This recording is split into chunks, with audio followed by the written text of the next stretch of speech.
ജെയിൻ, നമ്മളെയൊക്കെ വീണ്ടും ഒരു മഴക്കാലം ഭീതിപ്പെടുത്തുന്നു. ഒരാളുടെ മരണം അത് സ്ഥിരീകരിച്ചോ? തുടർന്ന് ഏറ്റവും പുതിയ വിവരങ്ങൾ എന്തൊക്കെ? തീർച്ചയായിട്ടും മരണം സംഭവിച്ചിരിക്കുന്നു. അടൂർമല സ്വദേശിയായിട്ടുള്ള രവിയുടെ ഭാര്യ സുമതിയുടെ മരണമാണ് സ്ഥിരീകരിച്ചിരിക്കുന്നത്. അവരുടെ മൃതദേഹം ഇപ്പോൾ അല്പസമയം മുമ്പാണ് രക്ഷാപ്രവർത്തകർ കണ്ടെത്തിയിരിക്കുന്നത്. ഞാനിപ്പോൾ നിൽക്കുന്ന ഈ ഭാഗത്ത് ഇപ്പോൾ ആ വീടിൻ്റെ തറ കാണാം, നടക്കല്ല്, വീട്ടിൽ നിന്ന് താഴേക്ക് ഇറങ്ങുന്ന നടക്കല്ല് കാണാം.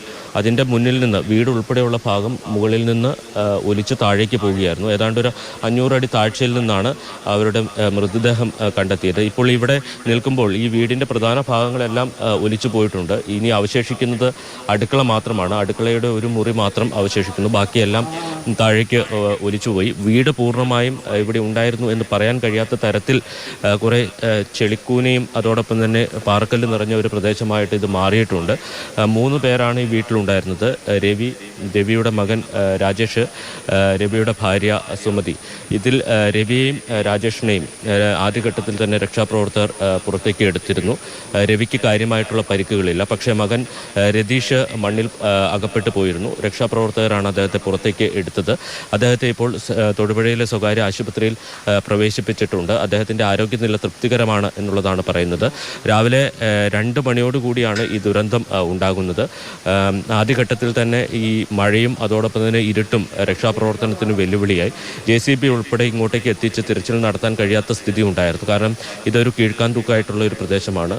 വഴിയുണ്ട് എന്ന് പറയാൻ കഴിയില്ല.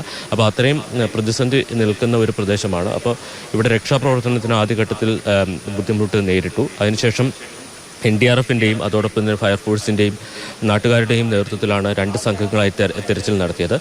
ഇതിൽ വീടിന് താഴത്തെ ഏതാണ്ട് ഒരു 500 അടി താഴ്ചയിലാണ് ഈ മൃതദേഹം കണ്ടെത്തിയത്. ഇപ്പോൾ അവരുടെ മൃതദേഹം ഇവിടെ നിന്ന് മാറ്റിയിട്ടുണ്ട്. ഇനിയിപ്പോൾ ഈ മേഖലയിൽ ഉരുൾപൊട്ടൽ സാധ്യത നിലനിൽക്കുന്നു എന്നുള്ളതാണ് പ്രദേശവാസികൾ പറയുന്നത്. പല വീടുകളുടെയും സമീപത്ത് വലിയ പാറക്കല്ലുകളൊക്കെ നിൽക്കുന്നുണ്ട് എന്ന് പറയുന്നുണ്ട്. അപ്പോൾ ഈ പ്രദേശത്തുള്ള ആളുകളെ മാറ്റി പാർപ്പിക്കുന്നതുമായി ബന്ധപ്പെട്ട നടപടികൾ സ്വീകരിച്ചു കഴിഞ്ഞു എന്നുള്ളതാണ് ജില്ലാ കളക്ടർ വ്യക്തമാക്കിയത്.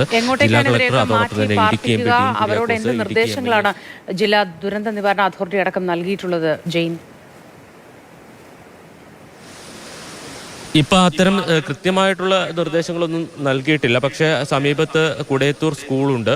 അങ്ങനെ ഏതെങ്കിലും കേന്ദ്രങ്ങളിലേക്ക് മാറ്റാനായിരിക്കും ശ്രമിക്കുക. കാരണം ഇതിനു മുമ്പും കുടയത്തൂർ മേഖലയിൽ ഉരുൾപൊട്ടൽ ഉണ്ടായിട്ടുണ്ട്. പക്ഷേ അത് ഇവിടെയല്ല, ഇതിൽ നിന്ന് കുറച്ചുകൂടി മാറിയ ഒരു പ്രദേശത്തുമാണ്. അവിടെയും ഉരുൾപൊട്ടൽ സാധ്യതയുണ്ടെന്ന് പറയുന്നില്ല. ആ വീടുകളിലൊക്കെ ഇപ്പോഴും ആൾക്കാരുണ്ടോ? താമസിക്കുകയാണോ? ഇതൊരു കീഴ്ക്കാന്തൂക്കായിട്ടുള്ള ഒരു പ്രദേശമാണ്. ഒരു മല മുകളാണ് തന്നെ പറയാം. അപ്പോൾ ഈ ഭാഗത്തൊക്കെ ആദിവാസി വിഭാഗത്തിൽപ്പെട്ട ആളുകളാണ് താമസിക്കുന്നത്. അടുത്തടുത്ത് താമസിക്കുകയല്ല, കുറച്ച് അകന്നൊക്കെയാണ് താമസിക്കുന്നത്. അപ്പോൾ അവർക്ക് ആശങ്കയുണ്ടായിരുന്നു. ഇന്നിപ്പോൾ ആദ്യഘട്ടത്തിൽ രക്ഷാപ്രവർത്തനത്തിനാണ് മുൻഗണന നൽകിയത്. ഇനി അടുത്ത ഘട്ടത്തിൽ ഈ പുനരധിവാസം അല്ലെങ്കിൽ ദുരന്ത നിവാരണവുമായി ബന്ധപ്പെട്ട മറ്റു നടപടികളിലേക്ക് ജില്ലാ ഭരണകൂടം കടക്കും എന്നുള്ളതാണ് അറിയിച്ചിരിക്കുന്നത്. എല്ലാ താലൂക്കുകളിലും കൺട്രോൾ റൂമുകളും അതോടൊപ്പം തന്നെ ദുരിതാശ്വാസ ക്യാമ്പുകളും തുറക്കാൻ അതാത് ബന്ധപ്പെട്ട ഉദ്യോഗസ്ഥർക്ക് നിർദ്ദേശം നൽകിയിട്ടുണ്ട് എന്നുള്ളതാണ് ജില്ലാ ഭരണകൂടം അറിയിച്ചിരിക്കുന്നത്. പക്ഷേ ഈ ക്യാമ്പുകളുടെ കൃത്യമായിട്ടുള്ള ഡീറ്റെയിൽസ് ഒന്നും ഇതുവരെ നമുക്ക് ലഭ്യമായിട്ടില്ല. ഒരുപക്ഷെ വരും മണിക്കൂറുകളിൽ അതുമായി ബന്ധപ്പെട്ട നടപടികൾ സ്വീകരിക്കും എന്നുള്ളതാണ് അറിയിച്ചിരിക്കുന്നത്. മൂർത്തി, ജയൻ, അവിടെ നിൽക്കുമ്പോൾ കാണുന്ന കാഴ്ചയും മനസ്സിലാക്കാൻ കഴിയുന്ന കാര്യങ്ങളിൽ നിന്നും തോന്നുന്നത് ഇനിയും അത്തരത്തിലൊരു അപകടത്തിന് സാധ്യതയുണ്ട്, അത്രയും ദുർബലമായൊരു അന്തരീക്ഷമാണ് അവിടെ എന്നതാണോ ബോധ്യപ്പെടുന്നത്? തീർച്ചയായിട്ടും. ഇതിപ്പോൾ നമ്മൾ ഈ വീട് നിൽക്കുന്നത് ഈ മലയുടെ ഒരു പകുതി ഭാഗത്താണ്. അതിൻ്റെ മുകളിലേക്ക് കുത്തനെയുള്ള മലയാണ്. അപ്പോൾ ആ മലയുടെ ചെരുവിലെല്ലാം ആളുകൾ താമസിക്കുന്നുണ്ട്. കൃഷി ചെയ്യുന്ന ആളുകളാണ്. അപ്പോൾ ഇതിനു മുമ്പ് ഇവിടെ ഉരുൾപൊട്ടൽ ഉണ്ടായിട്ടില്ല എന്ന് പറയാം. നമുക്ക് ഇവിടെ മലയിഞ്ചി പോലെയുള്ള കൃഷികൾ ചെയ്യുന്നുണ്ട്. അതോടൊപ്പം തന്നെ വലിയ മരങ്ങളുണ്ട്. അപ്പോൾ ഇതിൻ്റെ മുകളിലൂടെ ഒരു റോഡ് പോകുന്നുണ്ട്. അതിൻ്റെ മുകളിലേക്കും ആളുകൾ താമസിക്കുന്നുണ്ട് എന്നുള്ളതാണ് പറയുന്നത്. ഇതിൻ്റെ അടിവാരത്തും ആളുകൾ താമസിക്കുന്നുണ്ട്. 4 കിലോമീറ്റർ ദുരന്തമേഖല ഇനിയും ഉണ്ടാകാണ്ടിരിക്കാൻ വേണ്ടിയിട്ട് സൈഡ് കെട്ടുന്നില്ല.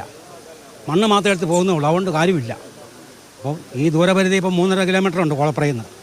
ഇനിയിപ്പം വാഹന ഗതാഗതം പോകണമെങ്കിൽ ഒരുപാട് തടസ്സമാണ്.